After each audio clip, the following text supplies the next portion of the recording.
Listen, we've been through the greatest technological revolution in the history of the world. Possibly it might be the biggest for baby boomers and the greatest generation and Gen X or whatever the next one after me is. I think it's Gen X. We've gone from dialing phones to being able to talk to somebody in China in our car on the phone in real time. And now we have AI that's this plethora of information and help and guidance and things that we want to do. I know I have about 10,000 photos in my garage of just random photos of the kids. Most of them are the kids and family memories and things like that. And my kids don't even want the photos. And there's a song, and I don't remember who the singer is, but it's a country song. And it says you should have seen it in color.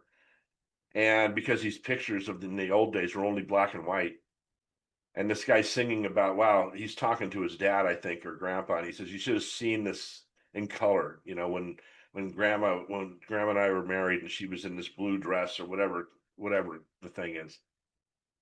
And when I look at those photos, it brings a tear to my eye just to remember it takes me right back to those times. AI can't replace that. AI can't replace emotions.